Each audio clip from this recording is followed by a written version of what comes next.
All right, here we are. And today I have something special. I have a friend of mine from Discord named Adam, who knows a lot about interesting parts of history that I know much less about. And he brought up something very interesting a few days ago in the Discord, on the Bridges of Meaning Discord chat. And we were talking about sort of the tension, the difference between, we'll say, the Roman way of rule and the Roman way of empire versus the Greek way of rule or governance and empire. And I thought that was an interesting topic, so I wanted to cover that. And Adam, Adam and I have had many an interesting history discussion, and he's hangs out on the Bridges of Meaning Discord quite a bit. And so, Adam, why don't you tell us a bit about whatever you want to tell the crowd? Well, hi, I'm Adam. I'm a dude on the internet who happens to have a pretty deep interest in history, particularly ancient history. I mean, currently, what am I doing with my life? I'm a research master's student at the moment, but history is kind of a nice pastime. And I just want to talk today about that sort of depth of history that really I acquired sort of talking to my dad over a long period of time and having that sort of those oral interactions kind of built up a story that I don't mind. I like telling. So yeah. Oh, that's great. Yeah, so we're going to talk about this tension between this Greece way of governance and rule and empire and the Roman way of governance and rule and empire. And hopefully from this, from this dialectic will spring a nice, beautiful dialogos.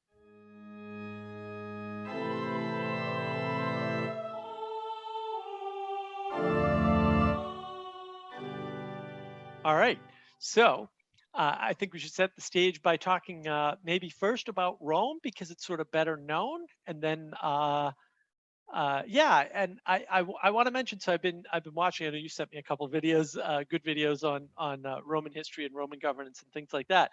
But I saw something the other day that was very interesting in one video that I saw as a result of watching some of this stuff. The YouTube algorithm pops up stuff, and one of the things that it said, which I found utterly fascinating, was that basically Rome loved Greece and they never wanted to conquer Greece. And what happened was the Greek city states were battling too much and they had to step in. And it happened a couple of different times, but eventually they had to step in, which I just found utterly fascinating. I was like, oh wow, they never wanted to step in, but they had to because the city states just couldn't hold it together. So that kind of highlights, oh well, there's definitely a difference in governance and rulership, and but they seem to have a mutual respect, sort of backwards from what one might even expect to some extent.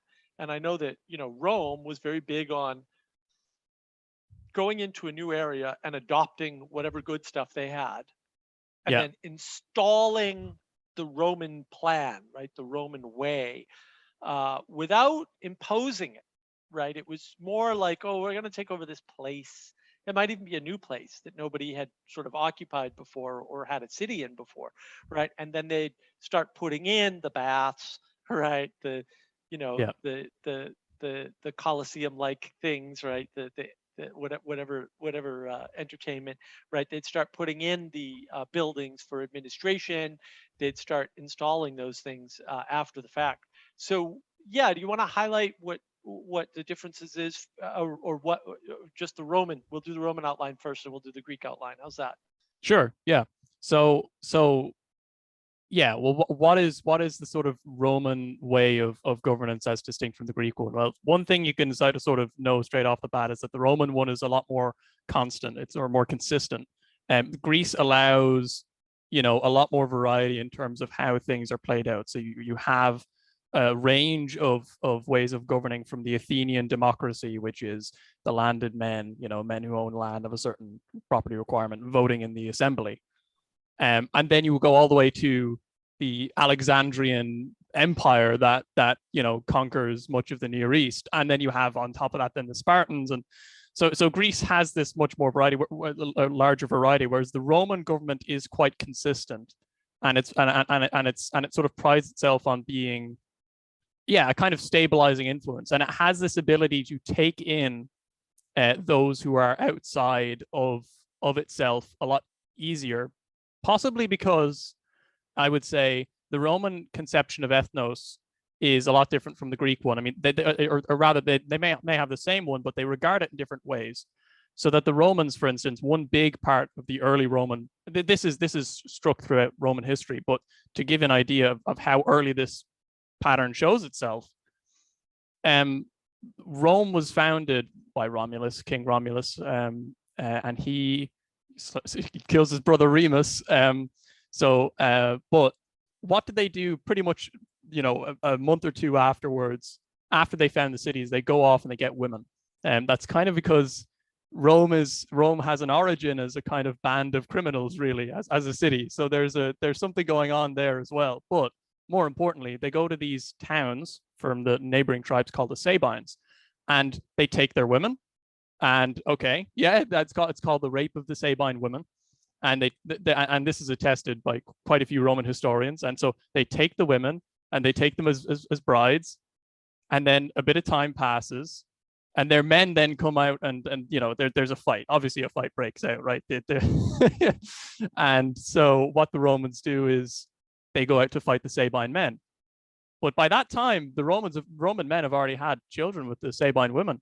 And so there's this really kind of stark scene where the Romans and the Sabine men are like, they're coming together, and then the women come out in the middle and it's like, stop, you're killing our sons and grandsons, and you're going to kill our to the husbands. They say, you're going to kill our fathers and our brothers. And I think that shows quite starkly the Roman conception of how they view going out into the world, how they view sort of the expansion of what they are. Yeah. Okay. Yeah, and so the Greeks, from my from what limited knowledge I have about this, is they're very experimental.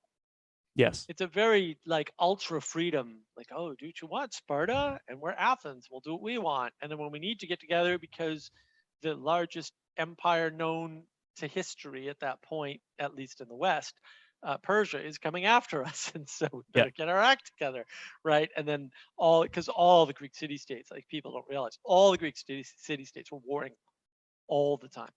Yes. Constant. Like, there were always wars, not a war. There were always multiple wars between multiple city-states, just going on 24/7. It was just insane. And then it wasn't until like the Delian League and things like that things get together. But it's a big melting pot. My buddy Jack, Lantern Jack, Dr. Lantern Jack, my ancient philologist friend, was saying that basically, according to him, there were something like 1,000 different forms of government tried in Greece, in ancient Greece. And so this is all before the classical period and everything, right? Before the golden age. Right? They had already tried all this stuff. And it seems to me that, in the story like the Trojan War, you have something like, here's the way it works. When we win, we win. Like, we wipe you out. We don't take the best of what you have. We just burn your city to the ground, and it's all over. And in contrast, was it Pliny the Younger? And Carthage must be destroyed. And he said that after every Cato speech or whatever. And that took a long time. Like, Rome would not acquiesce, to the idea of razing Carthage to the ground, because it wasn't within their ethos. To your point, right? It just wasn't. It wasn't something that they did until they did it. But it was a big deal. Whereas in Greece, it seems like, we're just going to burn Athens down if we get there, which it kind of happened, right? Persia did that. That was sort of the way of I guess we'll call it more the Middle Eastern way, right? Greece is right in that. It's right in that cradle. It's too close to the Middle East. It's not close enough to what we're now call the West, right? Yeah. And it's not close to the East, right? There's still trade, but it's a different ethos for sure. But, and they seem to have developed their own, right? They seem to have hard scrabbled their own sort of bare bones existence, right? Like literally sort of grabbed from the scrabbly rocks of the islands onto which they clung. Yes. Something. Yeah. Well, and the Greeks, another thing about the Greeks is, they are, like, for instance, right, just to give you an example, Alexander the Great burns Thebes to the ground. Burns it to complete. Yeah, right. Exactly. And that was and this was the even at the time the sort of nominal I am the protector of the Greeks, the Hellenes, and I'm going to go out and fight the Persians. It should be interesting to note at this point that there is I think a good reason for this difference, and it's a difference that shows itself consistently, and it has its origins in, as you pointed out, the Trojan War. The Romans are the descendants of the Trojans, and that's so whereas obviously the Greeks, the descendant of the Greeks who raised the city to the ground. If you've ever heard of the Aeneid, who's mentioned in the Iliad, Aeneas is this character who flees Troy and goes and wanders and goes kind of to Carthage as well, but then eventually ends up in Italy. And he's the ancestor of Romulus and Remus. And so even from the get-go, the Greeks and the Romans kind of recognize that they have some relation to the Greeks, but it's not a cordial relation. It kind of in both of their original conception of things, they start off at odds. And to the point, as the Romans were kind of didn't want to burn stuff down. I guess you may say there's a cultural memory of, well, we don't like when our cities burn down, and that happens again to Rome, from the Gauls, very early on in their republic, and the point being is that sort of Rome's decadence is quite different from Greek's decadence, because Rome doesn't just bowl over, whereas when the Greeks get decadent, right, when they sort of are so busy fighting with each other, barely 100 or 150 years after Alexander conquers most of the known world, the Romans come in and just take them over. Like they were, it was maybe a conquest period of maybe 70 years at the most, and then eventually they had the Greeks subdued. Whereas the Roman sort of conception is this more slower degradation that kind of when does it peter out exactly? Right. Yeah, it's harder to get rid of because it's a template to follow. Yeah, and yeah. I think to tie this together, like, what are you doing talking about ancient history, you two lunatics, right? Like, what's wrong with you? Really, the reason why the original conversation sprang up was this tension, this difference between, we'll call it, sort of, there's three spheres in the West, right? There's the European continental sphere, then there's the UK, right? The English sphere, roughly speaking, but it's really the UK because Ireland and Scotland, right, and the rest of the little countries have a big impact on how England does things from that point forward, right? And you can say, oh well, it's English sensibilities. Well, but they're informed by the interactions with the other nations, right? And so that's sort of the intermediary on the step, if you want to call it that. And maybe that's unfair, but there is a line, right? There is a line from continental European sort of way of governance to the sort of English UK way of governance, right? And to the US way of governance, right? Because it came directly from the English traditions, right? And by way of the Enlightenment. And you may say, well, what difference does that make? That's English. It's not. It's Scottish and Irish. It's not. It's not English. It's an enhancement, and that's why I said it's the UK. It's not English. The England cradled it, and the Magna Carta and all that, right? But really, what formalized it and made it something that could be developed and attached to and pointed at by the U.S., by the founders of the American system, was the Enlightenment. Like, the Enlightenment is the sort of the drawing out and explication of the values. And so they seem to, the founders of the US seem to really take seriously not only the Roman way, but also the Greek way. Yes. Right. And try to combine them in a unique sort of a fashion. And so there's a way in which, for me, you can see the Greek ultra freedom. They come up with democracy, this crazy idea that doesn't work, by the way. Just to be clear, does not work, has never worked for reasons which are clear, right? Yeah. which is roughly a scaling problem, right? Like people can't make their own, like everybody can't know enough about politics to make political decisions or diplomatic decisions or however you want to frame that. And so what happens is you have to follow the smartest guy that you think is the smartest guy. And the only way to make that decision is roughly charisma, right? Is a little bit more to it, but roughly. And the Greeks wrote a lot about that, right? That was a big problem in ancient Athens in particular, where they experimented. It wasn't the only place they experimented with democracy, it's just the most famous. So there's a way in which the Romans sort of cotton on to this failure, right? And they developed this queer republic thing that nobody sort of like, what is this republic? Like what, this isn't a king. It's not a tyrant, right? It doesn't fall in one of the, what is it, 5 Greek categories of governance, really. Because Rome doesn't follow the Greek pattern. No. Right? Because what do they have? They have kings, tyrants, Oligarchy. oligarchy, right? Because it's not an oligarchy. Like Yeah. Rome's not an oligarchy, right? Democracy, right? It's not any of those, right? But it doesn't prevent them per se either. Right. Right. At the same time, right? So it's something else. It's not quite one of these, but it doesn't prevent them because people, right?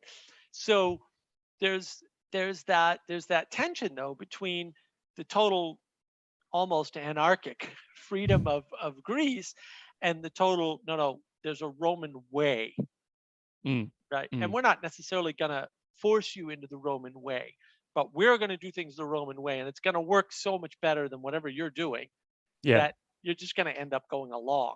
And I think that's the fundamental difference. Whereas in Greece, if you didn't go along, and this is why the city-states would fight, you're not going along with our way of governance, so we're going to, and the difference, I mean, everybody talks about Athens versus Sparta.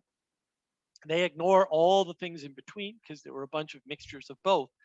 But the reason why it's Athens versus Sparta, and people don't sort of realize this because they think, well, Athens had slaves. The slavery in Sparta was next level stuff. I mean, effectively, they were breeding an entire country of people. Yeah. Eugenic style to be slaves from birth for them. Yeah. And they had the problem you'd expect, which is regular revolts from the Helots, right? Regular revolts from these people they were effectively keeping in a controlled breeding program, which I just find amazing. Whereas in Athens, they were slaves, but one could argue they weren't of the same type, right? They were slaves either as a result of conquest or the result of debt, right? Which is different because you could get out of both forms of slavery too, to be fair. In Sparta, you were a helot, and that was the end of that. That was your caste, basically. It was a caste system, exactly. In Athens, there was no such caste system. Interestingly, in Rome, never.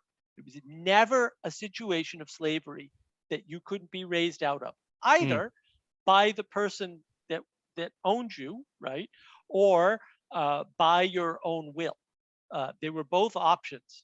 They may not always have been options at all times in history, we'll say, because that's a high bar, right? For nations or historical events or whatever time frames. But those were most often options that were available, and that to me is a stark difference. It's a marked sort of interesting difference in the two systems. So, and I think people kind of miss that. Like there's a huge difference between Athens and Sparta. They are almost diametrically opposed in some ways because Athens is much more free and it's much more intellectual as a result. And Sparta is much less intellectual and much more warlike, I would argue, as a result. And then you have this whole Roman system, which is just more inevitable. And I think, again, to my earlier point, I think, Rome didn't want to conquer Greece. They really looked up to the Greeks for lots of very good reasons. But to some extent, Roman occupation, Roman systems are inevitable, right? Because they outcompete. They just outcompete everything. And I think that was more the conquest of Rome, was outcompete rather than, mere attack and take over and populate. Because a lot of the Greek occupation, especially when they went across the sea, we'll say off the mainland, Yeah. and away from the islands, across the Mediterranean, that seems to have been based on installing populations, so wiping out populations or settling new areas and installing settlers. Hmm. Whereas Rome did sort of less of that in some sense. Well, they did it in a different way. Okay. One moment.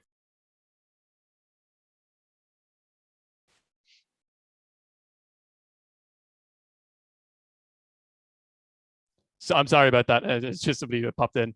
Quite all right. So yeah, the Roman conception of things when they had colonias or colonies, right? Is the modern. They would have put them in and alongside that, and also the way they brought people in was that they changed their legal status. It's easy to change somebody from a Roman citizen, right? So, and this is what happened actually. So, for instance, say around 300 BC, the only people who are Roman citizens are pretty much the people in Rome and the very close Latin cities, the nearby Latin cities. By the time of Julius Caesar, or rather when he was rather young,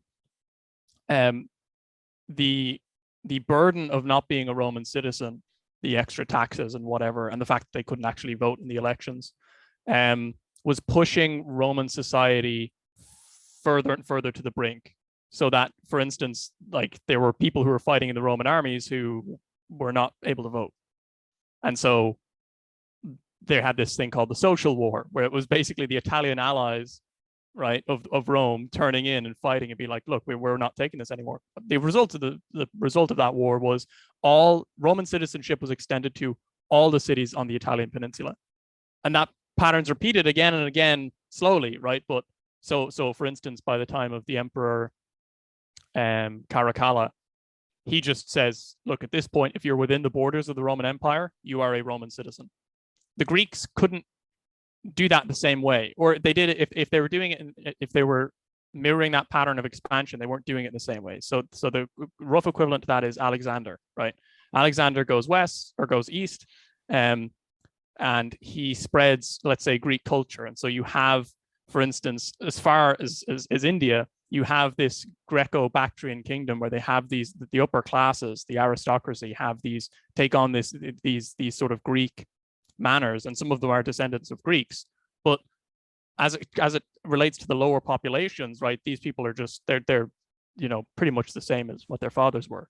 And the Roman model is different from that because, of course, what happens is you have Spain, you have modern day Portugal and France speaking basically variants of Latin, right, which tells you something about Roman governmental structures as opposed to the Greek ones, right? You look at the old Empire of Alexander, and Greece isn't exactly a widely spoken a language anymore.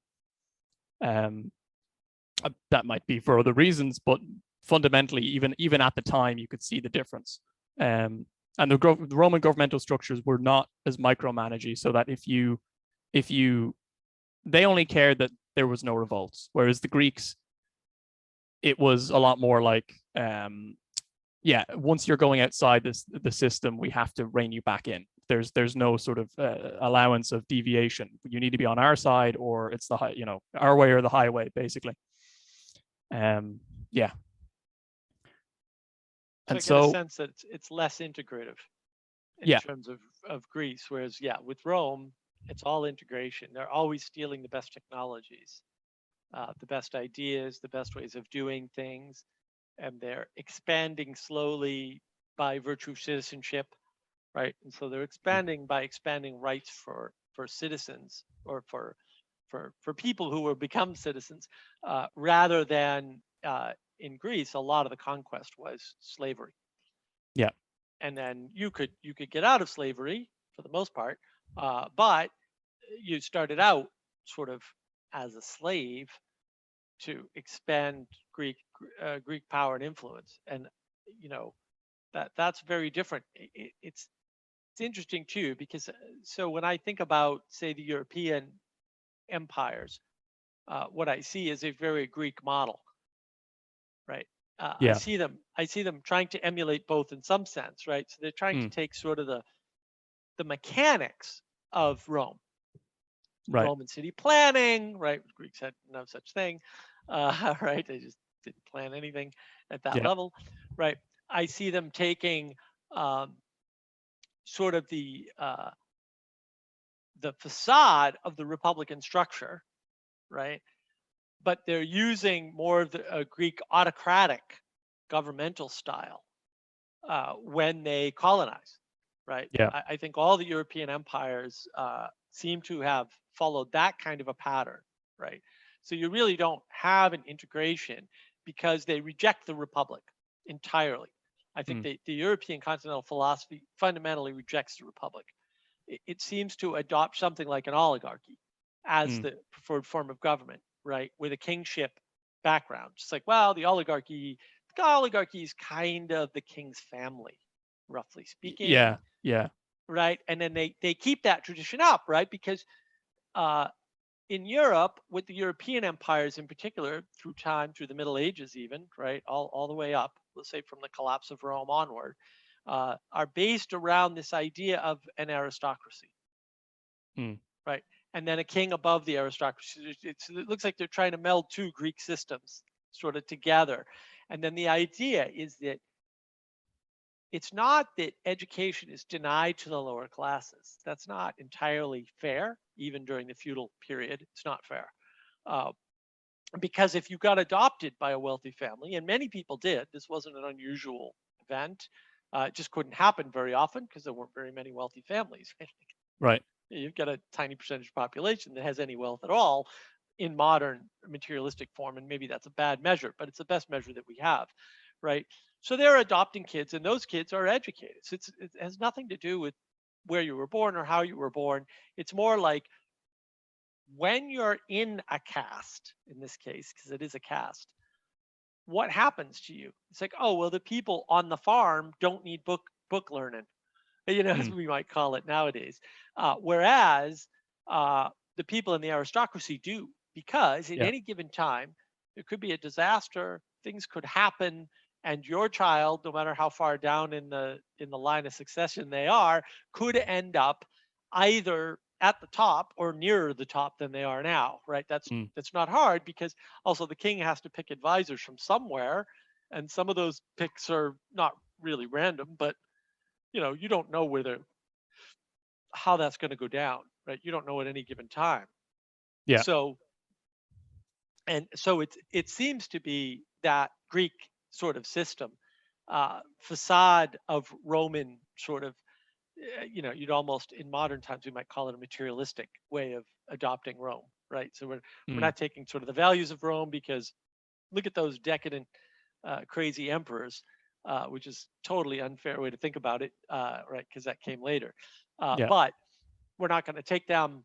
We're not going to take that part. We're going to take all the good stuff, which is the city and the roads and all that. So you get all these planned cities in the medieval period, right, where Mm. people want to start new cities and they know how to do it all of a sudden, and even villages are planned, right, whereas they weren't before. Roads are a thing, right? Mm. Where Yeah. they really weren't in Greece, like they didn't. When a road built, It's like very cities mountainous did. terrain. Yeah. Well, So, and they were fighting all the time. They yeah. didn't want to have roads between one another. That just helps armies out. And who wants armies? Because that's bad. Whereas Rome was very much, they talk about the armies. Rome was all about trade. Like Rome didn't care about the armies. I mean, we did that in the U.S., right? Oh, they built the highways. The federal highway system in the U.S. was built because of the military. It's like, well, it was built because of Henry Ford, but it was built with the military also in mind, right? It was Mm. justified having this private road system or public road system, publicly funded, and not just a private system, because we had a private system prior to that. Actually, had a public-private system, uh, Mm. justified by military excuse for self-defense, which we never sort of considered before until the threat of World War I and World War II came around. So you can see the way in which these things develop. Like Rome cared a lot about trade, and they were merchants, so their merchant tendencies sort of took over. That's what built the roads more than anything else. Whereas the the Greeks, they were merchants, but they were all sea merchants. Like they did not do They weren't part of the Silk Road, right? They were getting all the Silk Road stuff by boat from the Yeah. coast, from other places, right? They didn't have, and there's no reason to go to Greece. Like, it's kind of out of the way. If you look at it on, it's like, wait a minute, who would go down there? You have to go down and then back up just to get anywhere, right? Unless you want to go across the Mediterranean somehow on a boat. But even then, it's like, well, but there's Mediterranean up here. Why don't we launch a boat from here, right? So Yeah. Yeah. there's not a lot of reason to go to Greece, and yet they controlled trade through shipping for a long time, right? I mean, there's Mm. still a top shipping basically empire to some extent, right? If you want to put it in terms of economics, there's Yeah. still, that's one of their big businesses still. So you can see the way in which it's different, and the way in which sort of Europe grabbed Greece.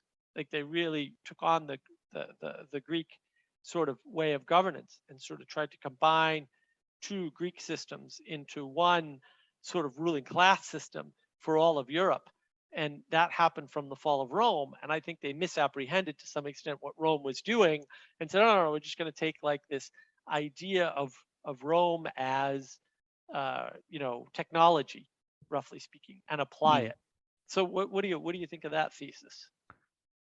I think I wouldn't be so sure as to what particulars that of Greece that the continental Europe is mirroring, but that it is on the whole, and the old world as a whole mirrors Greece to something like America's Rome, because of the fact. I mean, for instance, right, the Greeks are actually an older people, right? I mean, they are a much older people than the Romans, and by the time the Romans are coming to conquer the Greeks, you're right, there is a respect for the Greek ways, and what the Romans do to their great credit is they learn from the Greeks. There's this sort of episode that is related in some of the histories of Cicero, right, who's this great kind of Latin orator, right? He sort of he elevates the Latin language.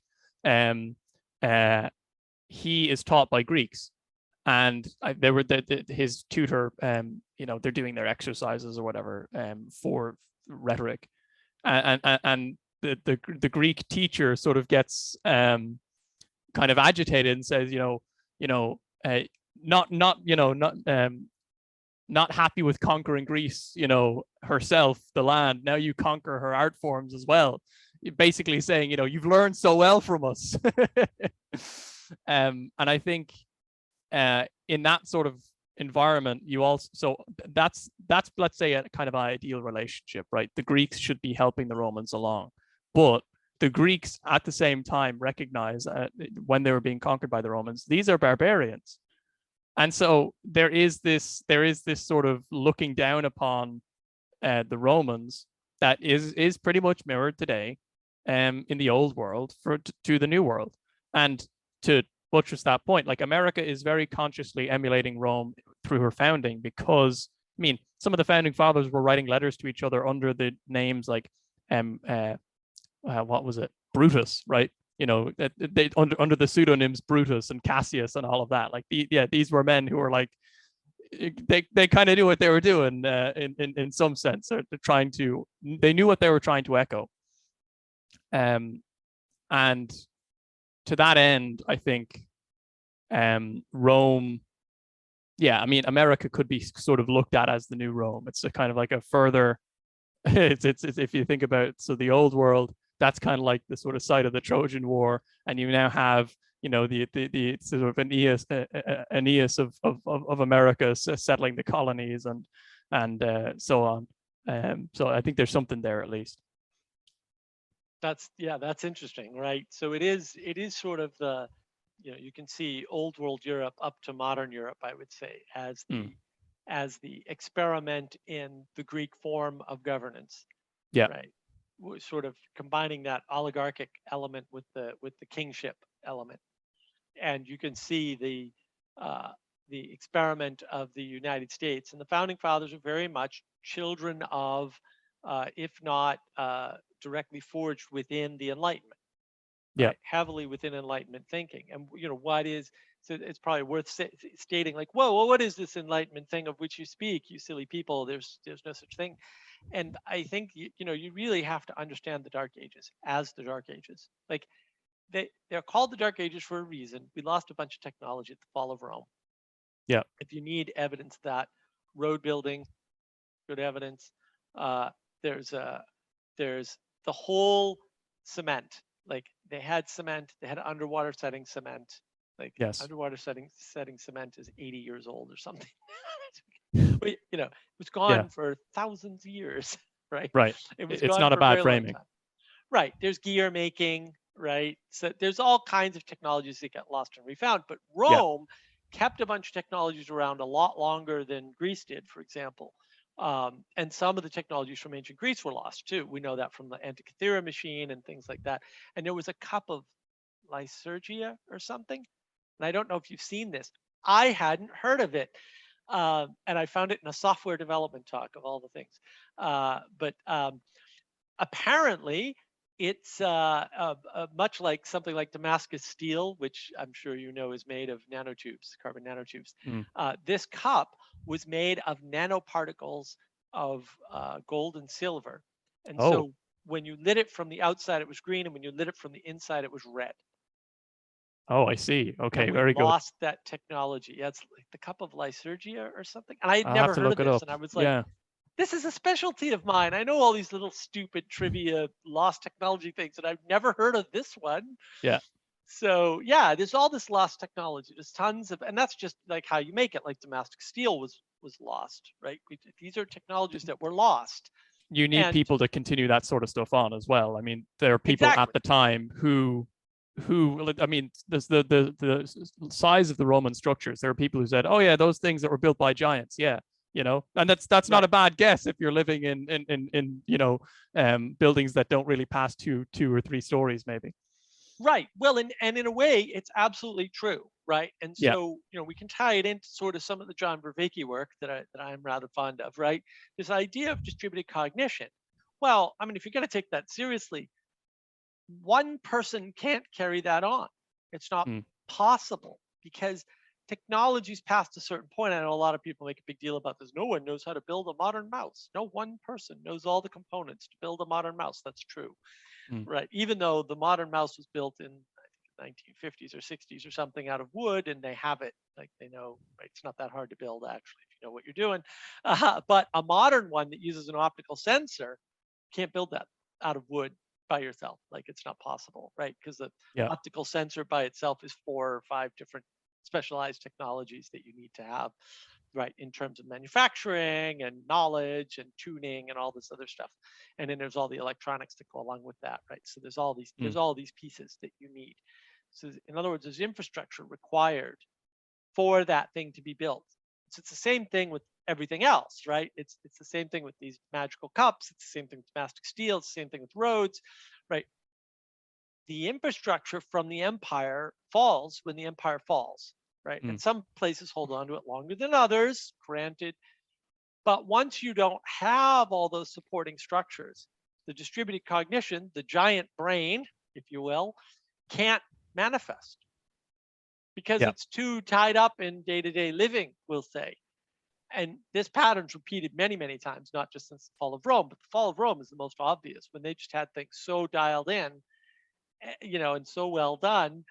And, ancient Greece had a similar thing, but they were so specialized. The city states were specialized, Yeah. right? Like there was one real place to go for oracles, just one, right? Yeah. I mean, there were oracles in every city state for sure, but there Yes. was one, sort of Main one oracle, that. Yeah. Yeah. which had a pilgrimage, by the way, Delphi. Mm. right? And then there are things about shipbuilding that Athens had down that they never released, right? And so right, and because they're smaller distributed cognitions, they're smaller, right? They die quicker. Like once that Mm. city state gets disrupted or whatever, boom, that's the end of that. They have to either rediscover it or rebuild it. And I think the same is goes for Rome because it's one big template that gets sort of used everywhere, same template. Yeah. It's much easier for them to develop and maintain technologies throughout their sort of empire, right? Throughout their history. Because of distributed cognition doesn't have to worry about a bunch of things. It's like, oh, this is taken care of by the template. This is taken care of by the template. This is taken care of by the template. Now we can focus on sort of advancement, right? Or building on those basic level things, whether they're the fire technologies used to heat the baths, which is, if you've never looked that up, wow, did they have some cool stuff going on, right? Oh yeah. Without killing a bunch of people, because it's easy to do if you're just going to kill slaves. But actually, the people that tended the baths were very valuable. Like they Yeah. were not, even when they were quote slaves, they were like very valuable slaves, because Oh slavery yeah. was a very hierarchical thing. We don't think of Mm. it that way, but it really was historically in most places. There's one notable exception, but we won't go into that because there's nothing to do with Greece or Rome, where they had hierarchies of slaves. I saw recently Mary Beard did a special on Caligula, Mm. and which was fascinating. When she was explaining, these are the top tier slaves in Rome for the Yes. emperor, and these are the second tier slaves in Rome and this guy did the invite list. And you might say, well, why didn't the emperor do the invite list? He's like, hey, I want no part of the squabbles. As a result of that, I want a scapegoat. So Right. Yeah. that person who did the invite list for the parties actually had a lot of power, right? Mm. So yeah, it was really interesting the way that was set up. And we know this, like this is stuff that's historically been vetted by historians. You can see the hierarchies written on the walls, literally in some cases, right? And it's sort of significant that there's that much difference there. Yeah, it's interesting, and we don't think of it that way, but because you have this structure of slavery, although ancient slavery and modern slavery, or our conception of modern slavery, have nothing in common, roughly speaking. Mm. The class that did the work, which was roughly the middle class, the slaves were middle class people, right? They ate well, they were well taken care of. In most spaces, even when they were taking care of a household, they would be better Mm. fed than they could feed themselves. That's for sure. So they had a pretty good life ultimately, um, and they had quite a bit of freedom. Actually, they probably Yes. more freedom than some people have in their modern jobs, roughly speaking. Oh yeah. We tend not to realize that, but because they had this sort of robust but very tightly controlled template for a middle class, that buttressed all of this technology that was, arguably eaten up by the upper class to some extent, but also available to everybody, because good roads benefits everybody, right? Right. Ultimately, right? It Mm. enables everybody. And, you sort of see that because as the Europeans sort of follow this kingly oligarchy sort of system through the feudal period, right? They get this down, but they're using the Roman template. What happens? What happens as a result of that? Oh, the middle class comes up. The merchant class, so-called merchant class, emerges, and then they become the new force, because suddenly, once you have merchants and wealth, you can buy mercenaries, and now all of a sudden the game changes for the aristocracy, especially if they start mistreating people too badly. So it's not so much a slave revolt that they're worried about, but it's a merchant class revolt that they're worried about. So yeah, you can kind of see sort of the advantages of Rome and the disadvantages of Greece at the same time in the European system. And I would argue that's why Europe does nothing but war, like thereafter, right? It's just constant war in Europe, constant war in Europe. And then when there's not a war in Europe, there's a war in Europe. It's just, Yes. it's war after war, right? Because again, they're following the Greek system. Mm. Mm. Yeah, you have these smaller warring polities, right? I would say that part of that pattern though is a kind of a breakdown of, let's say, maybe not a previous empire, but like this is the old heartland of Rome, so they're really trying to reach back for that. And part of that as well, I mean, part of reaching back for that is actually, I think, an expression of an old Roman sort of virtue, which is this idea of filial piety, right? Which shows itself, I think, more in the Roman model than it does in the Greek model, because it's not that they didn't have, it's not that Greeks couldn't be, you know, true to their fathers, but because you have these different warring polities, everyone's, you know, everyone's kind of at odds. There's no kind of overall father to be, you know, pious too. Whereas with the Romans, you know, right from the beginning, their senators are called conscript fathers, right? That's and you see with the way that what are the founders of America called? They're called the founding fathers, right? I don't think it's a you know, these guys knew who they were echoing, and when they were echoing that, it's like that's the sort of relationship you have. And so when people in Rome are doing great things, they're doing great things in service of Rome. When people in Greece are doing great things, they're actually not really doing it necessarily for Greece. Actually, they're doing it kind of for themselves or for something else maybe. But an example, like a particular thing of the Greek system is specialization, and you see that in the individual characters. So Alexander stands out quite a bit on his own. Now, we know people who are around him, but people remember Alexander. People remember Socrates. People remember, let me think of Archimedes, right? And they can remember deeds that they have done. Whereas men like Julius Caesar, here are some lesser known ones. Publius Decius Mus, Appius Claudius, Gaius Fabricius. He's a great character. He's talk about sort of the clash of Rome and Greece. Gaius Fabricius, he's going up against this Greek king who's a nephew of Alexander called Pyrrhus, and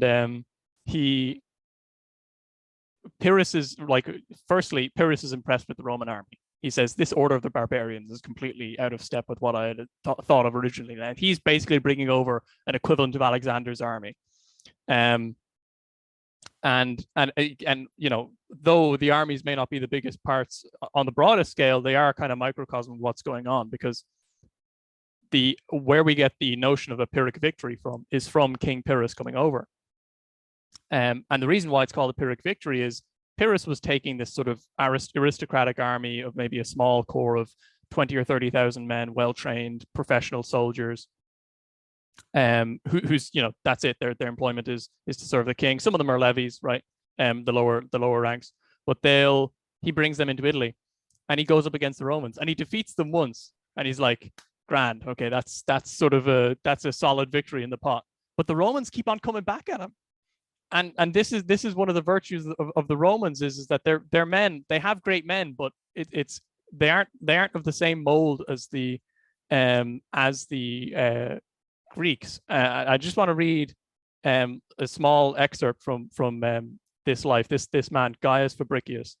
So Pyrrhus has received him with kindness, and it goes like this. This is what Plutarch writes. Pyrrhus received him with much kindness, and privately would have persuaded him to accept of his gold, not for any evil purpose, but calling it a mark of respect and hospitable kindness. Upon Fabricius's refusal, he pressed him no further, but the next day, having a mind to discompose him, as he had never seen an elephant before, he commanded one of the largest, completely armed, to be placed behind the hangings as they were talking together, which being done, upon a sign given, the hanging was drawn aside, and the elephant, raising his trunk over the head of Fabricius, made a horrid and ugly noise. He, gently turning about and smiling, said to Pyrrhus, "Neither your money yesterday, nor this beast today makes any impression upon me." And that's right. So this is the sort of show of the Roman character versus the Greek. And nobody remembers Gaius Fabricius, right? But some people might remember Pyrrhus. People definitely remember Alexander, and Pyrrhus is a leader in the mold of Alexander. Fabricius is a leader in the mold of the Romans. So he is like, it's and part of this structure is that filial piety. So you have another person called Decius Mus, who there's 3 successive generations have the same name, and every one of them do this practice called devotio, which is where they make a prayer to the gods and sacrifice themselves on the battlefield to win for Rome. Right? You don't get Greeks doing that. Right. Like that's it's and there's I think that's the difference, is that and to go back to sort of the modern times and sort of to look at through that frame, who's going to sacrifice themselves, for modern day France. Whereas I think it's quite clear that even in recent memory, there are plenty of men, nameless though they may be in terms of we may not know their names, in America, they sacrifice themselves for the idea of the United States. I mean, right. Even from the founding, right? So, and that's the pattern there and that's a really solid pattern, because doesn't move very much, right? It allows Rome, for instance, to win against the Carthaginians, who are an equally powerful neighboring empire, who they come to loggerheads, and it's the Romans that defeat the Carthaginians because they have this kind of grit, you know. Mm-hmm. Yeah. And it goes from the top of their society all the way down to the bottom as well. So it kind of turns them in that direction. Whereas the Greeks, it's they'll try, but you know, things can go awry up top maybe. Well, it's interesting too, and we seem to know this now. Whether or not it's historically accurate, the point should be made. If you watch the movie The 500, right? What does he say? I am Sparta. He's not fighting for Sparta, right? They're fighting for, technically they're fighting for Athens, because presumably the Persians are going to do what they did last time, which is come in, burn Athens, and go home. Yes. Right. They're probably not going to try to get all the little craggy, right? Yeah. Athens is kind of an easy hit geographically. And once you subsume Athens, the largest, right, then you're done, right? You're kind of done. And yet the Spartans, but they're not sacrificing for Greece. They're sacrificing for Sparta. No. Right. Yeah. Which, you know, I mean, you can make lots of great arguments, but wow, Sparta had this kinship and whatever. Sure, they did. Absolutely. That's why they went. Right. But they weren't sacrificing for this larger container, if you will. Yeah. Like containers, called Greece. Right. Whereas the Romans were. And yeah, I mean, look, we have in Arlington Cemetery, Arlington Cemetery, right, with the tomb of the unknown soldier. We have unknown soldier graves all over the place. Like, this is the thing. It's a very big deal. We have Memorial Day, right? We have these days to celebrate people who've been in combat, whether we knew their names or not, right? Whether they fought on our soil, which is like zero, right? Or not, right? And we have that reverence for that larger thing that they're upholding, whatever you want to call that in that case. And I think that's super important. Yeah. And it is a Roman way of interaction, to your point. Yeah. It's a very Roman style of understanding. It's not based on the head is the king. The head is the country. In the case of the United States, although maybe it's a nation or even an empire, it depends how you think about it. But it's not the person. It's not the president, right? You're listening to him, he's giving you your orders, right? If you're in the military, technically he's giving you your orders. But you're beholden to the Congress, you're beholden to the courts, you're beholden to all these other systems, right?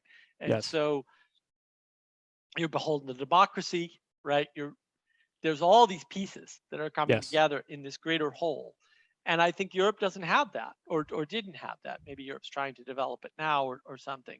Well, it's in the middle of crumbling, I would argue. But, there's this way in which, and Europe is very competitive. All the European countries are just, I don't know, we're better at climate change. No, we're less climate changey. It's like, you're playing a stupid game. Right? Like, we're more free. No, we're more free. It's like, oh, come on, stop. Just stop.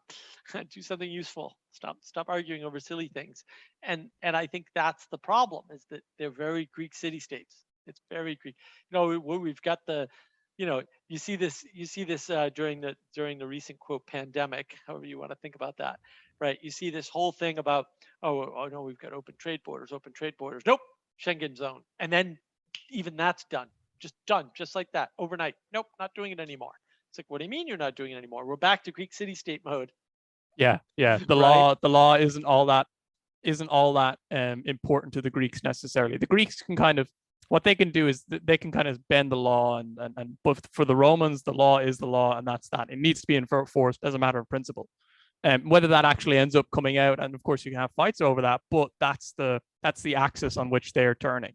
And that was a move which I think in Europe you did have something of a semblance of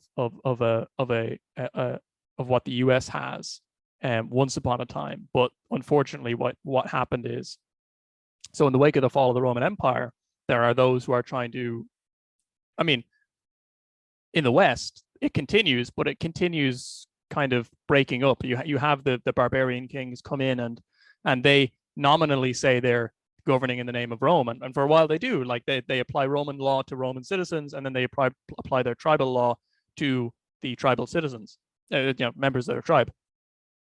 But then, as time goes on, you get Charlemagne crowned as emperor of the Romans in the West, and he's recognized in the East as well.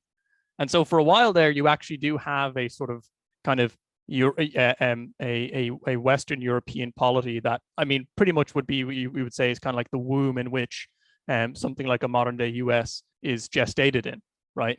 But as time goes on, and you have fracturings, and there are pretty big fracturings in the history of Europe.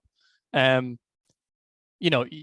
a Peloponnesian War is a quite fractious event. And I guess something like that would be, like an equivalent to the Wars of Religion, the 30 Years' War in Europe, right? Which is just a complete divide almost down the middle. And then you've got sort of little bitty factions on the edge. But that seems to strike as a sort of beginning mark. If you're applying that sort of frame, applying that sort of rule of thumb, it would be about the 30 Years' War that happens for Europe. And of course, then at a similar time, you have the ideas that end up being congealed in the US, starting at that time. Yeah, it's interesting too. So the way that the US handled the pandemic, and people are going to cry foul, but it's not foul. We never shut down state borders. There was some talk of it. It almost happened a couple times with a couple of states, but it never happened. And you might say, oh, those are states. It's like, yeah, look, most of our states are the size of European countries. They just are, like, geographically, yes, right? Yeah, and they behave much the same, because actually the variance in government between states is roughly the same as the variance in government between European countries, if you actually look at it. And you say, oh, you've got a federal government. The federal government, even at its strongest, which I would argue it is now, or maybe it's not its absolute strongest, but right, because that would be World War II. That would be FDR for sure. yes, Like yeah. they did all kinds of wacky things that were only temporary, though, and they were designed to only be temporary. Almost all of them got backed out. Now the federal government's at its strongest, but even now, like, they couldn't do mask mandates. They couldn't do, right. There's a bunch of stuff they tried to do and couldn't do, because it's just not tenable to the idea of what is, something like a loosely held container, we'll say, of the idea of America, of the United States, as this Roman sort of conception of the father of all of the distributed cognition, we'll call it, of the country, right? Where we can have roads, and we can have school systems, and we can have, federally funded programs to equalize things, without sort of losing some of the more important aspects, we'll say, of what happens when you devolve into the city-state program, where you're just like, I am Sparta, I am Athens, I am Thebes, I am, whatever. It's just, right. It gets kind of crazy. We're Trojans. It's like, oh, okay, well, let's see how long that lasts, and you're right. There's something to that idea, and I think that's what I think Plato and Aristotle and such not were on about when they said, look at these Homeric heroes. They're terrible people. And it's like, well, yeah, but right, there's a way in which that's important and a way in which it's not, because insofar as you need heroes, so you can't get around that. Like, you need a template, and it needs to be a pretty specific one, like a single person. That might have been cottoned on to later by a religion or two, but anyway, there's a way in which that's true, but also showing their flaws gets them closer to you, right? But then there's a way in which they're right, like, oh no, you want to hold up the principles, the ideals. Yes. You don't want to hold up the individuals, right? And that's more a Roman conception. Yes. Is holding up the principle of Rome over the persons that make up Rome, because that's literally what you're doing, right? It's not it's not this guy or that guy or these guys or these set of generals or whatever it is. Not that we don't, cheer them, but they're cheered as generals. And I think you see this even in Roman history with the cheering of the generals in specific battles, as opposed to even when they're emperors, as being emperors, we'll say, right? So it wasn't, oh, Julius Caesar was a great emperor. It was, oh, he was, he conquered the Gauls, and Yeah. he did the right. So they talk about him. They talk about him in different modes, and those are modes of what he was enacting, rather than saying, oh no, he's a great hero who should be emulated on all fronts, which is more what the Greeks. They weren't really doing that, but it's easy to see why you might want to shy away from that sort of an attitude. Yeah. Yeah. They weren't making way for Greece, whereas the Romans were always making way for Rome. And that's another good one as well, is that there is another episode sort of related to that of Julius Caesar crying in front of the statue of Alexander the Great. And that's a very poignant image. And it's like, oh, he said, this man, by the time he was 30, had conquered half the world, and look what I've done, and I'm, twice his age or something like that, And it's like, the tragedy of that isn't, it isn't that Julius Caesar is not living up to his forebears.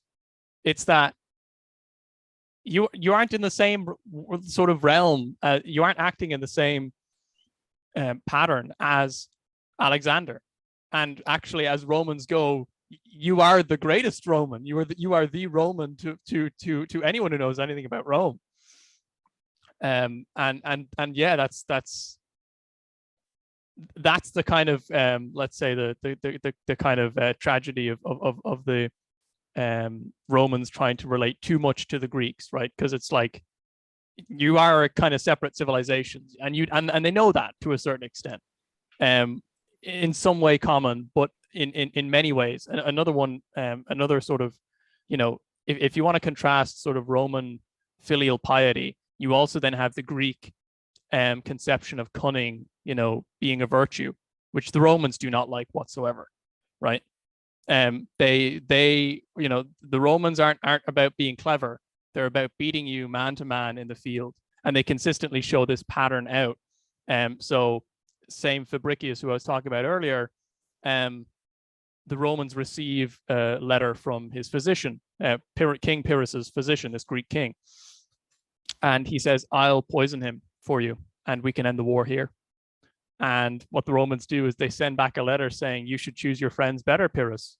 We aren't going, this man offered to, assassinate you for us, but we're going to beat you in the field. So see you there." Something like, and so, and you see that again later on when the Romans get ambushed at Teutoburg Forest by the Germans. A similar thing happens. They receive a letter, and they say, well, the Germans say, "We'll poison him for you if you want." And Germanicus at the time, right, and this is 300 years after this episode with Fabricius, is like, "No, we will beat you out in the field. We are going to take back our eagles, because that's how it's done." And contrasting that, on the Greek side, there are plenty of examples of, so a good one is Cassander, who's given control over Alexander's brother and children. He just, at some point, he just kills them, even though he's regent. So in the successor wars in Alexander's time, and then another one is this guy called Timoleon. The thing is with Greece, of course, you've got quite a few different characters, and there's some really great ones in this in Plutarch's Parallel Lives. But this Timoleon, he says he goes to these people in, he's trying to get to Sicily. He's coming from Corinth, so he has to go between, where the boot of Italy joins just the top tip of Sicily. And he's crossing there at Rhegium, and that's a Greek colony. And so the Carthaginians come up, intercept him, saying, "Look, we got you, dude. You can't go and help the Greeks over there." And so they hold an assembly, saying, basically, Timoleon says, "Look, you got me, fine. Let me just talk to my fellow Greeks here, and we'll go home, right? Just make provisions or whatever." I can't remember the exact, but they set it up, and he says, "Look, no problem, we're going to leave." And then they have this ruse where they make an agreement with the people in the city of Rhegium to, steal them out. So they'll bring the Carthaginians there. They wanted the Carthaginians to oversee the assembly, and so all the Carthaginians are there watching it. And then as they're going through, it's a rowdy assembly. The Timoleon and his Greeks slip out, and they get to the ships, and they cross over to Sicily. And once they're in the other Greek, the other Greek city, that's fine. And so, it doesn't matter too much to the Greeks to keep their word necessarily, as long as they come out on top. Right. But for the Romans, it matters, and it actually matters to this point as well. There's a guy called Marcus Attilius Regulus. This is during the Punic Wars against the same enemy. So this is showing you how the Romans and the Greeks treat the same enemy differently. This guy is captured. He's a consul, which is the highest office that you achieve in Rome, right? So he is, he is represent. He knows he represents Rome, and so he's captured in battle, and the Carthaginians send him on parole back to Rome to give terms. They want to make peace, and he goes back. He says to his people, "These are the terms," and then he says, "But keep on fighting. Don't accept these terms." And then what does he do? So the expectation by some people might be, well, he just stayed home, right? Just continues on the fight. But the way parole works is that no, you're just there to send the message and come back. And so Regulus is keeping to his word to a T, because he's embodying Rome as well. Right. And so he gets back on a ship and goes back to Carthage, having done all that. And the Carthaginians torture him to death. They put him in a box with nails in it, clamp it shut. He can't move. He dies, basically. And the Carthaginians torture him horribly. Yeah, it's interesting. So I just finished watching. Amazon Prime has a thing called the Great Greek Myths, which I guess is a French thing. It's done in cartoon. It's done. Oh, okay. It's awesome. I think it's just 3 seasons, and the first one is a bunch of myths, and they're told by character, not by story. So they'll have multiple stories in the telling the character, and they fill in things. But then seasons 2 and 3 are the Odyssey and the Iliad, right? So the thing that I noticed throughout this was they really stress the cleverness of the characters. They really talk about that cleverness.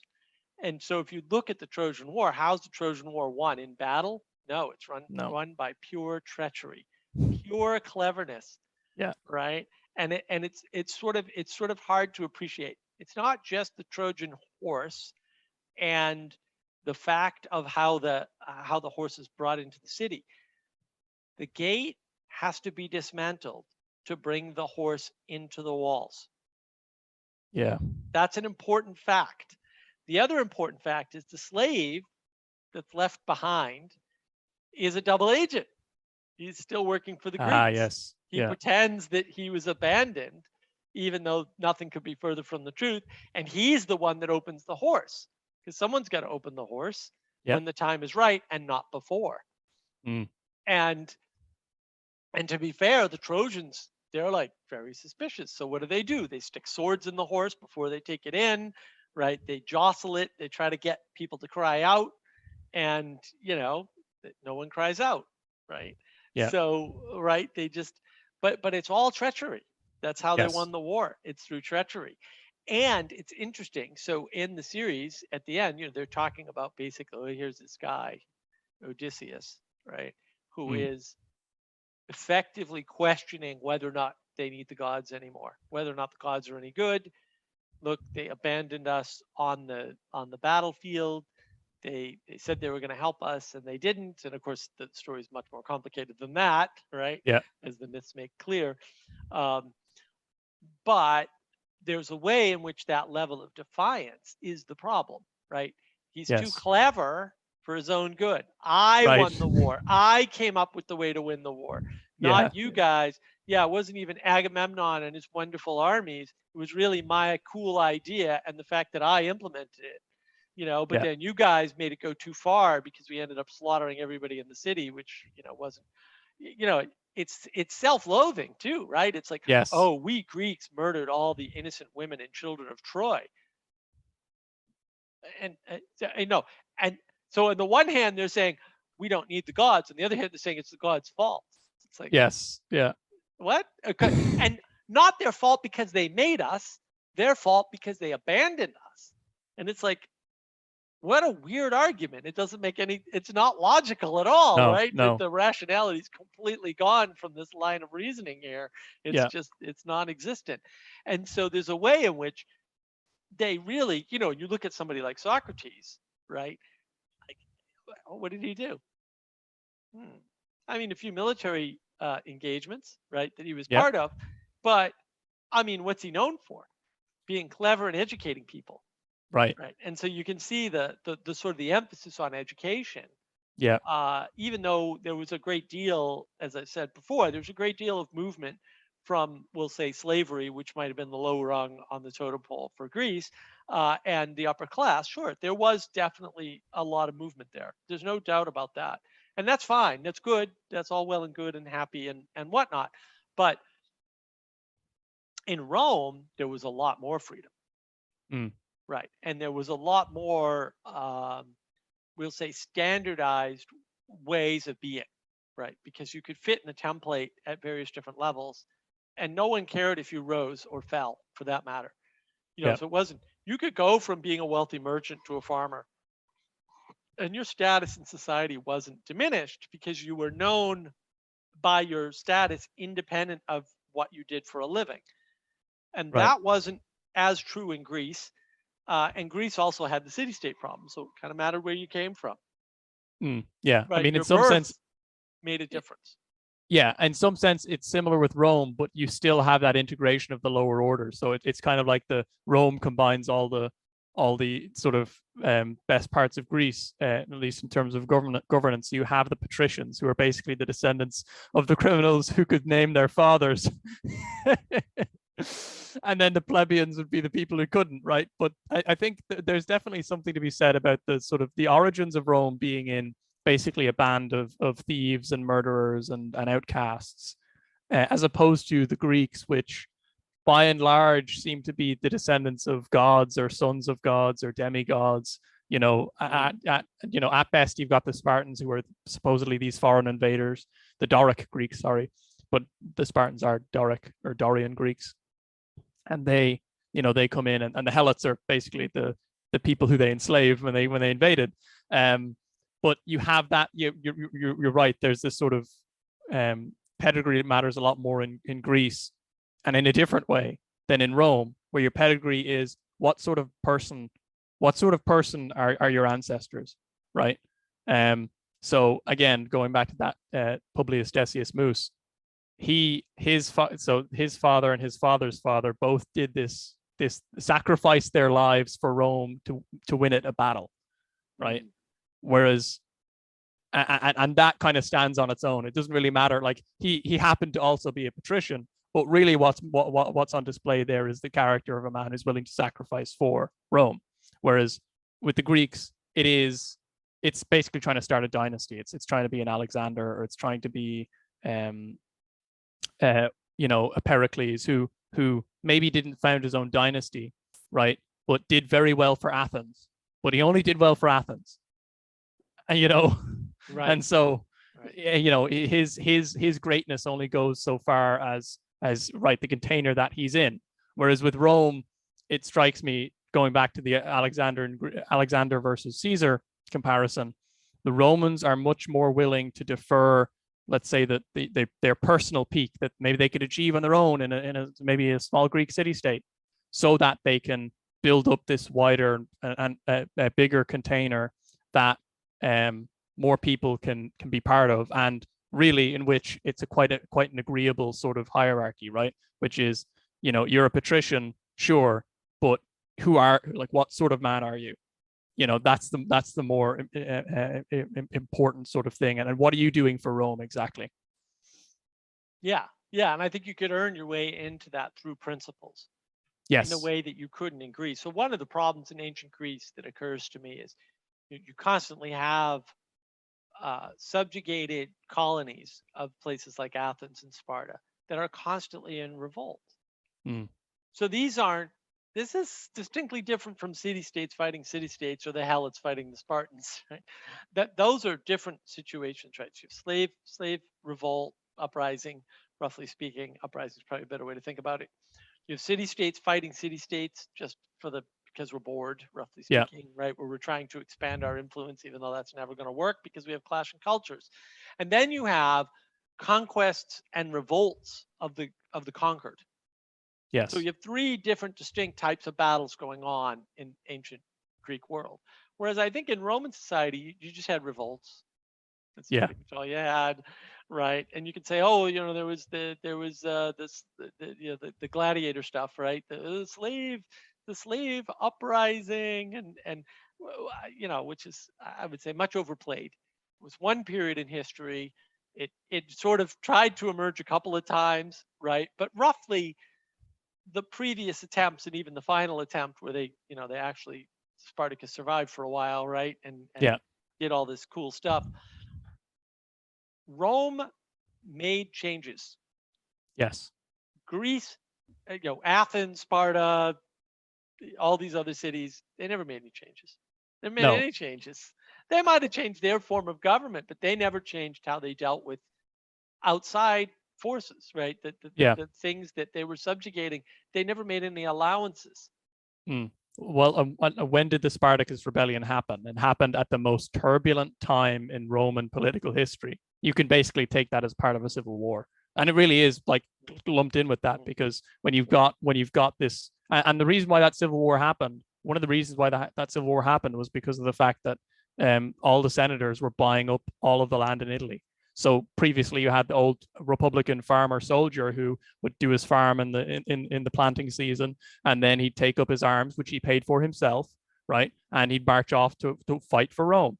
And then eventually that goes away, so that the senators get greedy, buy up land. They have loads of slaves from the recent conquests of Rome. That's gonna, I mean, that's really kind of pushing Rome to the edge, politically speaking. So, yeah, and as it turns out, yeah, the sort of conflicts that Rome has is Rome, anything outside of Rome, and then Rome with itself, but then it congeals back to Rome quite quickly. It's like Caesarian civil war, and then you pretty much within a decade or two you have Augustus, you have then the empire. So you've got this new political kind of arrangement that's rearranged so that things work for quite a while. Yeah, and it's worth pointing out that the reason why Caesar was able to do what he did was because everything was already a mess and the republic had more or less collapsed to some extent. Yes. The republic form of government, as conceived of by Rome, had failed. And I think you see that reflected in the American system, where it's got this 3 points of balance, right? Where you've got this democracy and this, the Congress and the courts and the executive branch, right? And then you've got this republic overlaid on top of that, in case the democracy goes horribly wrong, like it always did in ancient Greece, always. So you can see that hybrid. You can see that hybrid model. And you can see that the founders are very much taking this seriously and trying to meld these two models, right? Taking sort of the best of each and balance them off one another, because they realize to some extent there's no compromise. In a time of war, you need one leader. You don't have time for this congressional nonsense, because they're just going to try and take over the land of the farmers, or right, they're going to try to use the war, right? Because that's what happened in ancient Rome, to your point, right? They're going to try to use the war or the result of a conquest to get ahead as congressmen. And people complain about that in the United States all the time now. They're very much doing that. And then so you need the counterbalance, where you can't do that in war because it's the president and he's only there for so long. And you also sort of see the way in which there's a give and take in the government. And I think one of the problems with Greece was they would try a form of government, it would collapse, and then they would try a different form of government. And in Rome, you'd have a revolt and they'd adjust. And then maybe you'd have another revolt of a similar type, but they'd make adjustments. Like they were adjusting the whole time. They would, they'd conquer a new area, and that would affect what happened in the city of Rome and all the provinces. Yes. Right. Yeah. Because they'd find something new and say, oh, well, that seems cool. Let's do that. Right. We could do that. And so they'd make changes based on their interactions, even with, so like when they get out to Spain and stuff, right? A lot of stuff in Rome changed as a result of Spain. And not, they weren't really conquests, right? Because again, it's not like they're marching the Roman legions over there and just like conquering large swaths of land. I mean, not that they didn't have Roman legions and not that there weren't battles, but it's not like they were fighting another country. It wasn't exactly a country, right? And yeah, I mean, the reason why they couldn't get Carthage was because, roughly speaking, Carthage had the naval skill, and Rome never did. And until Rome just kept going with the naval stuff and got to land, that's where Yeah. the Carthaginians couldn't deal. Right? There was an imbalance. Yeah. But they could never go through Spain. Like they just couldn't do it. It just wasn't. They tried, they couldn't do it. Carthage Yeah. was in Spain though, and even with their inferior forces, right? They still had it. They were, they had Spain, and it was enough of a mess that no one could rule it, and they were okay with that because it's a nice buffer state. Even though Yeah. it wasn't a state, it was a nice buffer geographical area with a bunch of wild tribes that couldn't be tamed, roughly speaking, couldn't be conquered, and until it was. But that took quite a while. Like that took quite a while, and Yeah. people don't sort of see that. But you can see the sort of melding. Whereas again, in Europe, you still have this oligarchy kingship thing, and they're sort of experimenting with what they think of as republic, right? But really what they're doing is they've created two oligarchies fighting against, or an oligarchy fighting against the kingship or something, right? Yeah. Where it's like, oh well, the king could do this, but the king's not going to do this because we're more numerous. And it's like that's a really unhealthy system. I mean, you saw what happened in France with that, like Yes. the whole revolution. They're on Republic number 5 now, I believe. Yes, yeah. Republic. They have to number their republics, whereas the American system, as far as I'm aware, goes through iterations, and that's okay. Like it's just like following the Roman model, you adjust, and that's the great virtue of the Roman model, and you have episodes throughout Roman history which highlight this. Even from the founding, it was like this as well. So you have this event called the Secession of the Plebeians. And what that is basically the plebeians saying, look, you aren't listening to us, right? The patricians are not listening to us. And at that point, the plebeians had no, it was no representation. I can't remember the exact sort of way that the Senate was made at that point. But even though they may have elected the senators weren't doing what they were supposed to for the plebeians. In fact, I believe one of the things that sparked this was basically a jealous official who liked a plebeian's daughter and was trying to use his power to get to her, but basically what did the plebeians do? Right, well, we're not fighting then. If Rome wants to fight, we're going to go. And they go out to this hill and they say, and they're led by a particular guy who knows his name, but and they say, look, we are not going to continue with this until you start listening to us. And what happens then is you have this creation of a new office called the Tribune of the Plebs, and they're given a real role in the system, which is they can come into the Senate and whatever bill they have on the floor, they can just veto it and say no. And it's a real concession, right? This transforms into a problem maybe 200 or 250 years later, but up until that point, the idea is such that it's like, so it's only plebeians vote for the Tribune, and they can go in and they can stop any more legislation from coming through. And so that means that the senators now have to listen, at least to that guy, because he can come in and just scupper anything that they're trying to do. You really don't have that with Greek kingship. I mean, and you see that with Alexander's empire. What happens after he dies? It collapses, right. And it follows the same Greek pattern, just on a larger scale of vultures fighting over the corpse, tearing bits out of it. Yeah. Well, it's sort of like Greeks are all Protestants confirmed, and Rome and the Roman Church is the Roman Church confirmed, right? Like you see the same sort of patterns playing out historically, right? Yeah. Where there's this constant state of revolt, in the case of Greece, because everyone's an individual and they're all smart and clever, right? And then Rome is like, no, it's for the Republic. Everything's for the Republic. It's not for me, right? And it doesn't matter if I'm known, right, throughout history, right? That's the story of Achilles, right? You have two choices. You can die happy, no one's gonna know your name, or your name can be still known, 2,000 plus years later, whatever it is. Yeah. Well, and that's the, I mean, that's the, well, the funny thing is as well is that there's an element in which so that the Roman Catholic Church in the West kind of tries and keeps that legacy. It kind of it has the kind of bad spirits that come along with that. But yeah, I mean, in the West, well, the West sort of plays on that, and that's the pattern that I think the West generally follows. Let's say if you want to call something the West, it's more that Roman pattern of, look, it's, yeah, I would like to die happy, actually, and that's a good thing. I don't. It's not a it's not a vice to live a good life and maybe not be known. Yeah. Yeah. And that goes back to ethos and maybe the virtues and values that are important. And so you see this pattern in Greece of virtues and values that are important are this individualism. Hey, we don't need no stinking gods, right? We don't. They've done nothing for us, but we're clever, and so that's all that matters.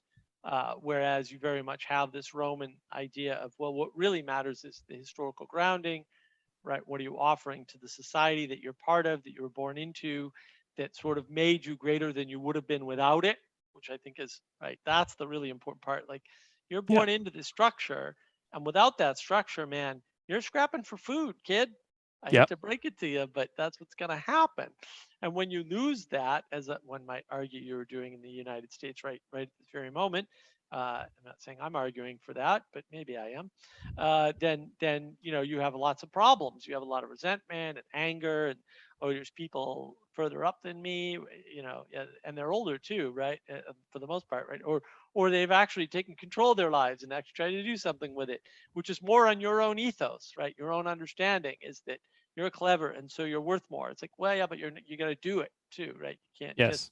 You can't just be clever. There's no such thing as being clever outside of interacting with others and sort of embodying something useful, something lasting, right? Because just being clever, like the winning the trivia game is great. I love trivia. I usually win trivia games, right? But at the end of the day, if you're not building something lasting, because trivia is by definition not lasting, it's called Yes. trivia for a reason.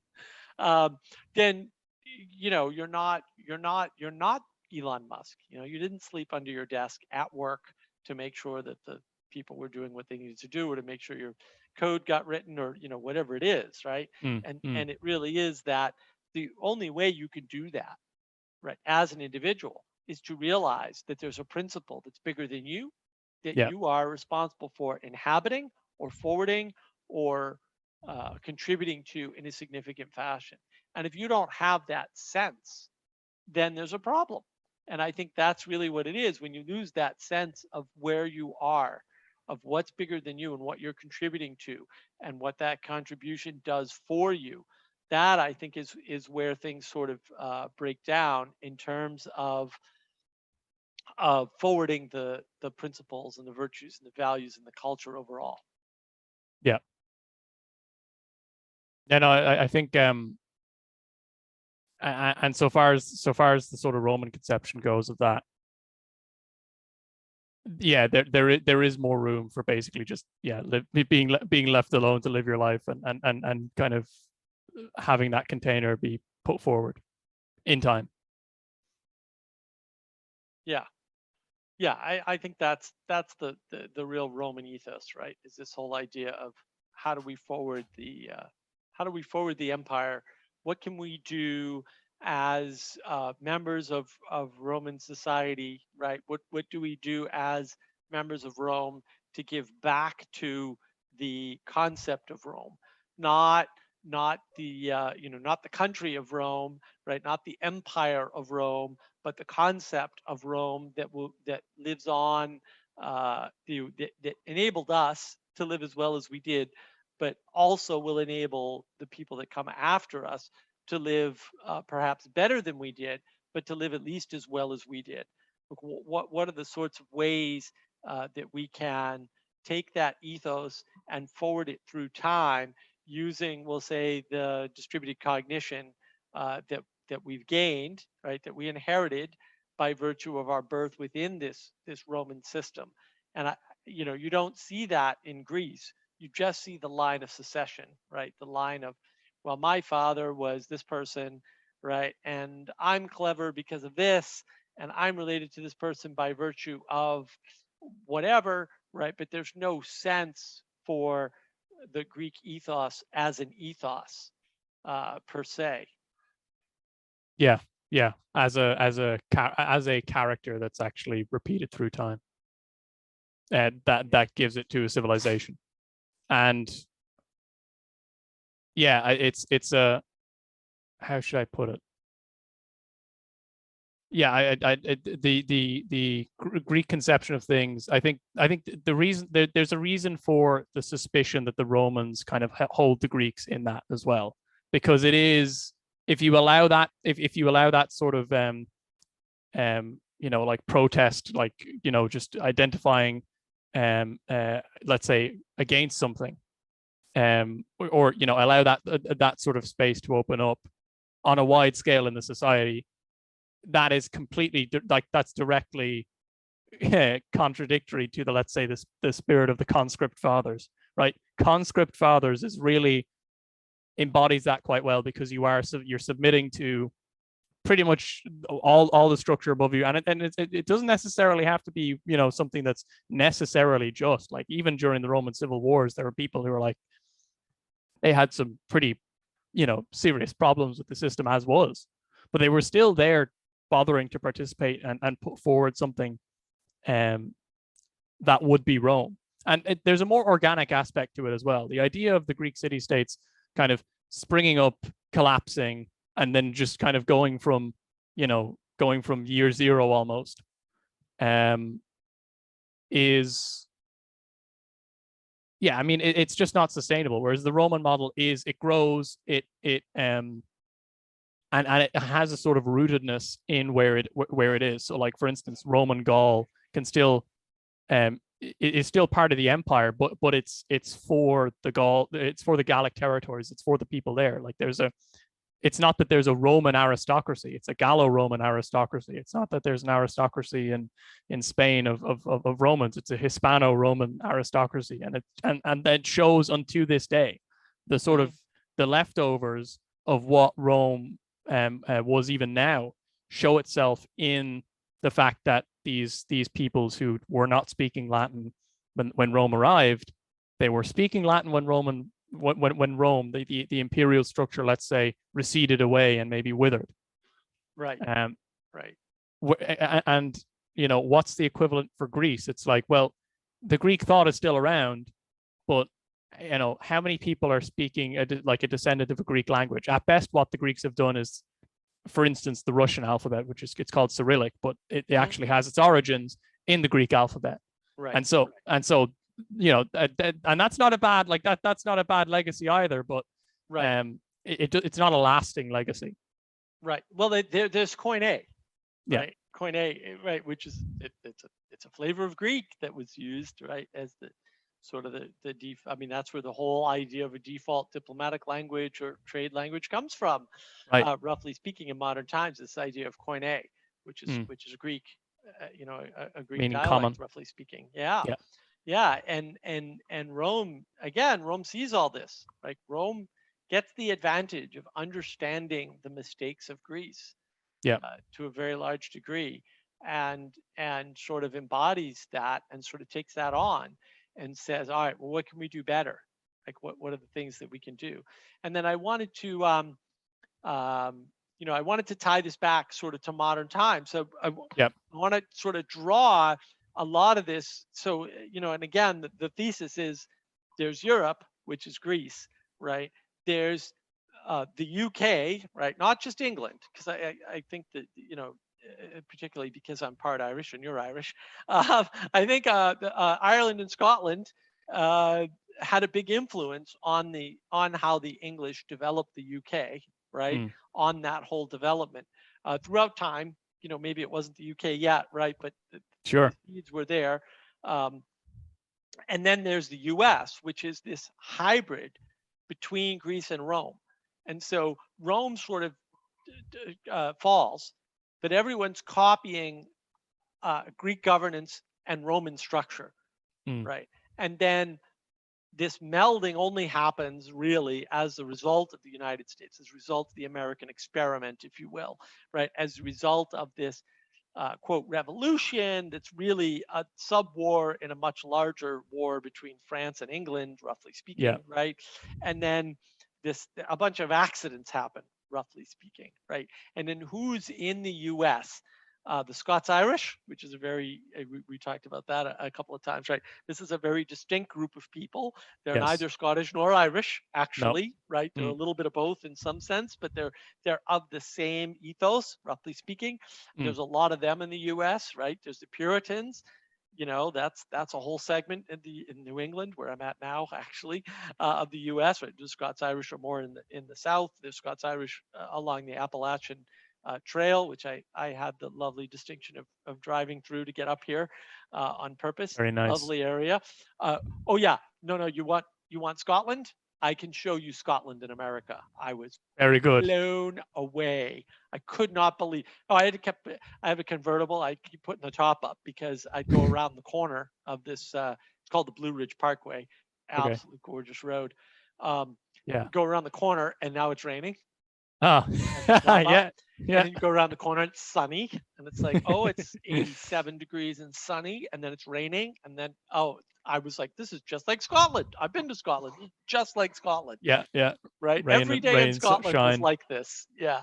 Yeah. And it was beautiful. I really enjoyed it.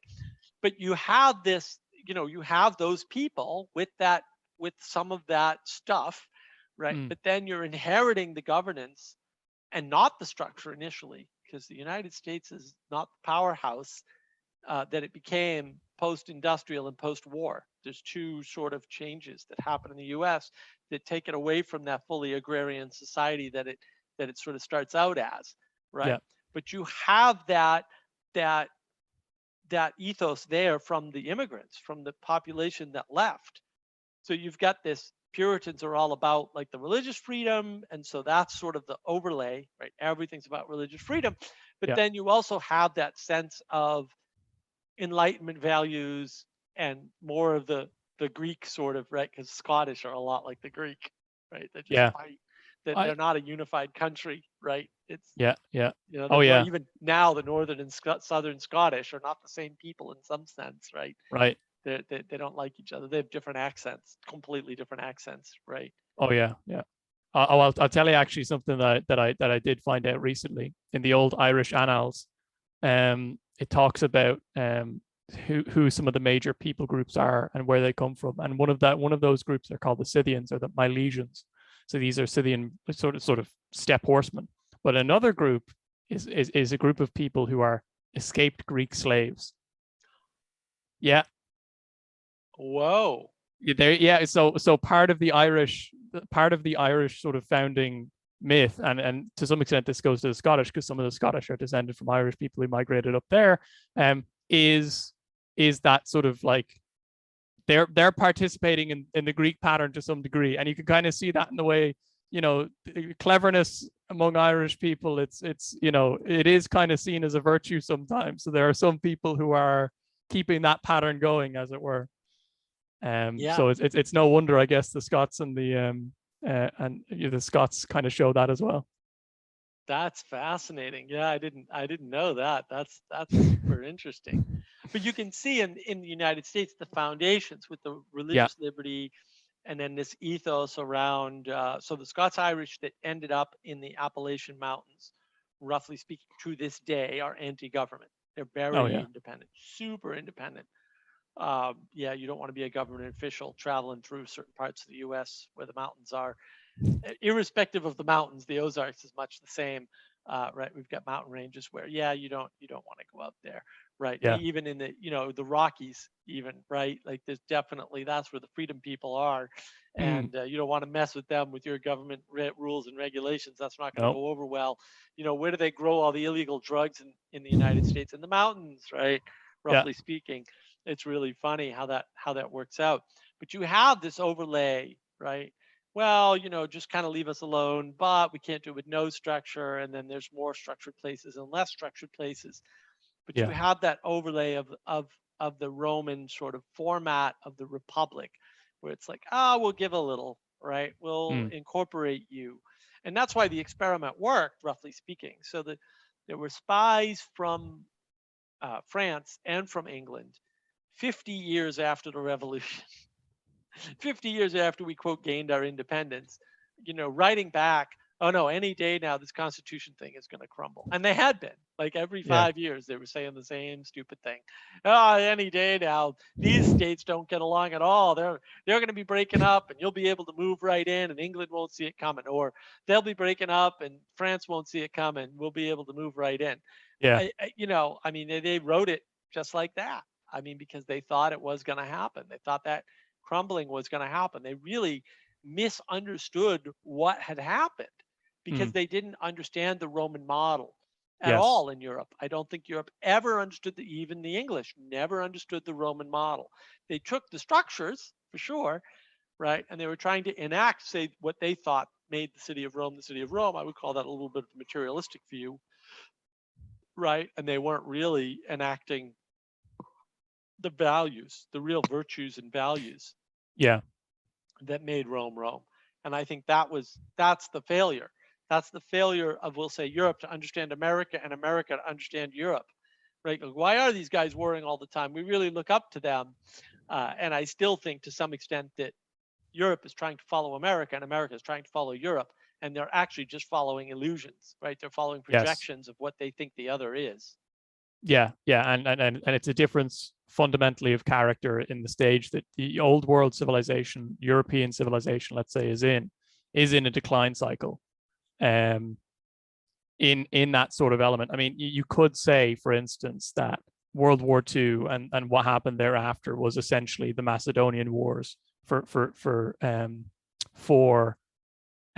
Europe, right? So that's the Macedonian Wars are the wars that the Romans come in and they take Greece, and the Greeks initially are eventually they're okay with it, but initially they're like maybe not so much, but eventually they're on board with it because it does them better to be in that empire, and ultimately as well, what happens with the Greeks? They're still around, and the legacy of their civilization is still around in present day Europe, and then also in America as well, and some of that. And so if you sort of look at that and you say, okay, well, that's a half decent way of looking at it. The proper position of Europe is to be educating America as to how to, not in the sense of like looking down upon it, but looking down as a in the same way that that Greek rhetoric teacher looked on Cicero, which is you're doing it too well, but sort of reveling in that as well and be like, good, that's the. And that's part, and that would be the ultimate sort of piety that could be given to the Roman roots of Europe, because I still think, without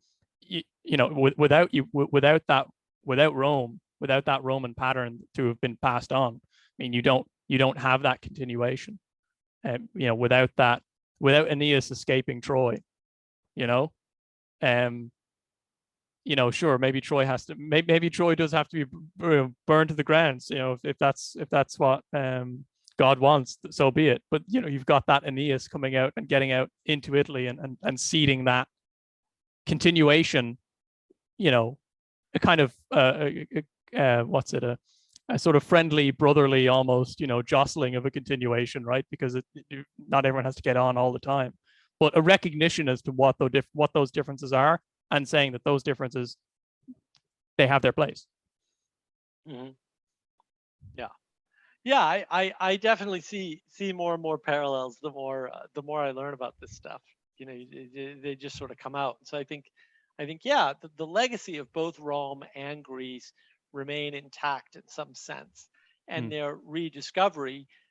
From the Dark Ages to the Enlightenment is the rediscovery. It's like, oh, here's all the Roman and Greek texts that we've been following the pattern of sort of unconsciously, almost, as if you want to think about distributed cognition or collective intelligence as having an unconscious, right? It's just following these patterns, because a lot of what we do is follow patterns without realizing it.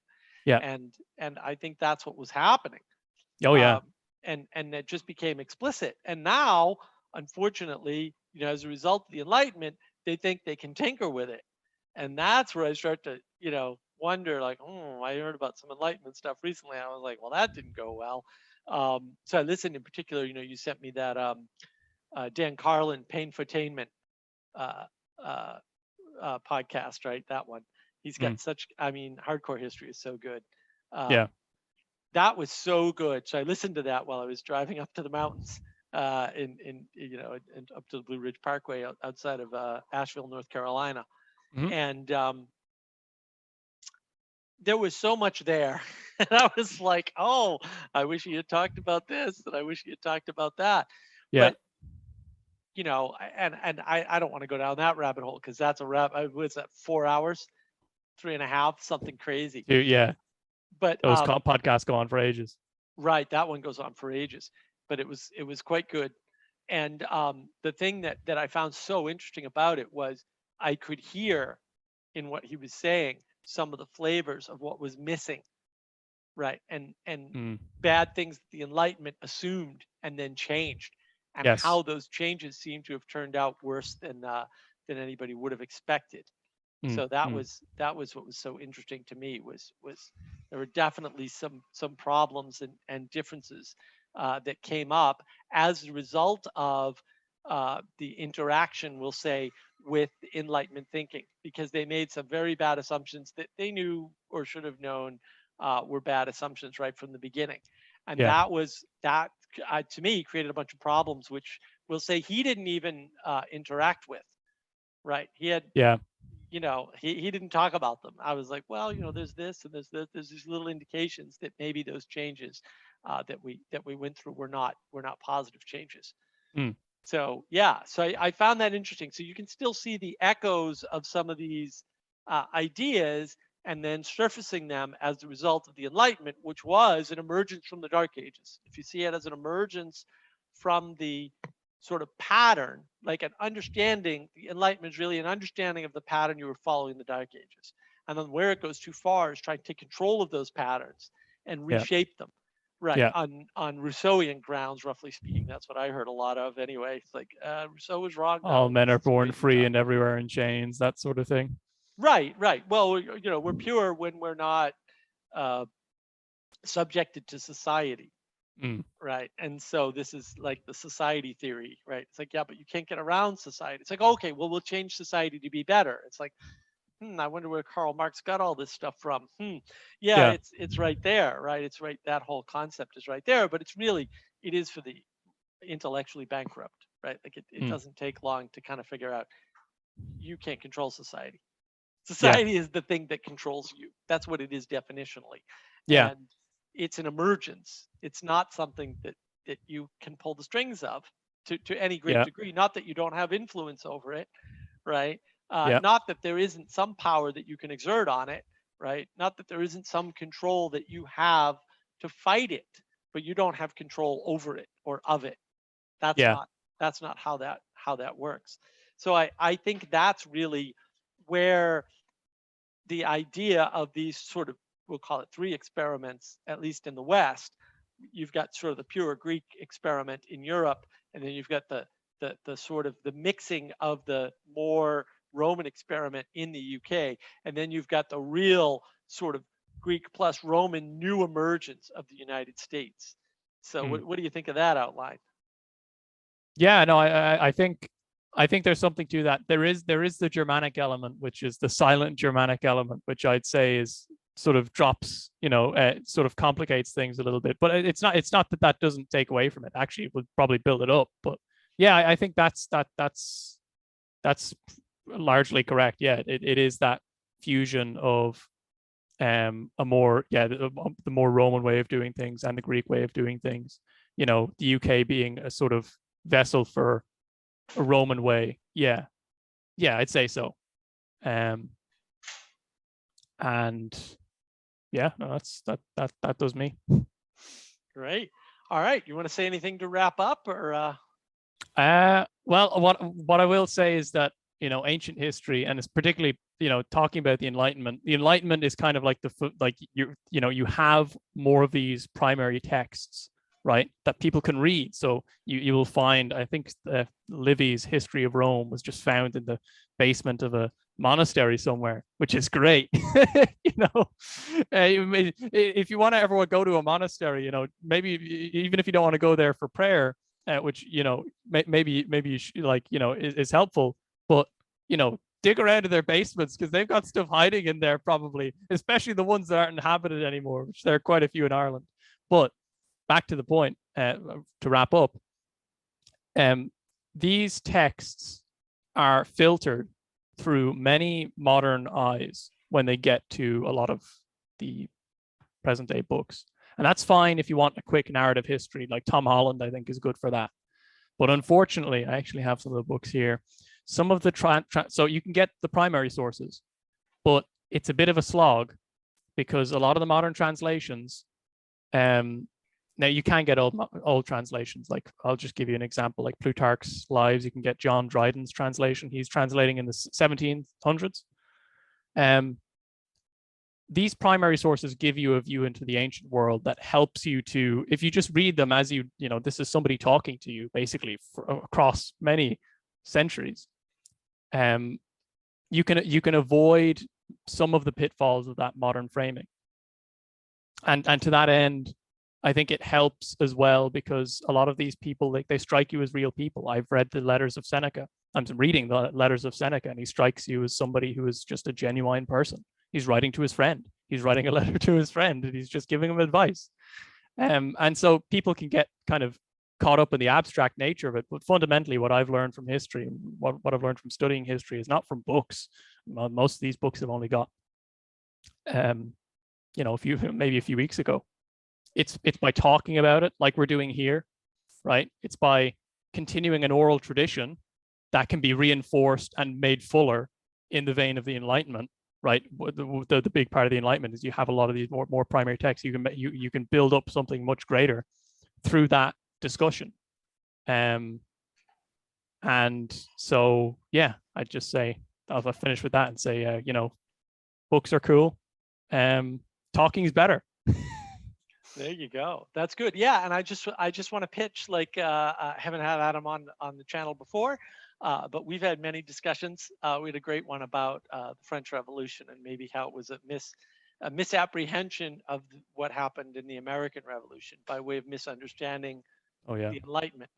And you know, if you want more talks like this, you can comment below, and maybe I can convince Adam, you know, to give up more of his time and have more of these discussions. I'd love to have that discussion again, because that was a lot of fun. I think, would that take us 2.5 hours to go through the whole idea of what Napoleon did, and how, you know, all of that might have played out, right? We're not making statements, like, we're not historical experts or anything, but we're just sort of playing with the ideas and some of the patterns that we see.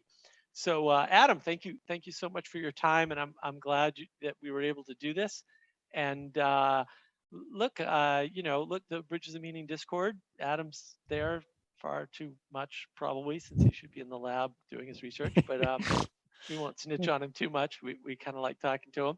So yeah, join him there. I'm usually there too, usually talking to Adam. Whenever Adam's on, I actually try to sneak on if I can. That's how much I like talking to Adam. And plus, I get to find out about, you know, modern Ireland, right? My quarter part ancestral homeland, because I'm part Irish and part Greek. There you are. 50% French Canadian. Those are the good French, because they left France the minute it went bad.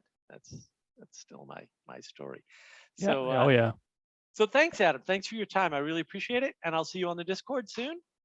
Thank you very much. All right, man. Have a great day.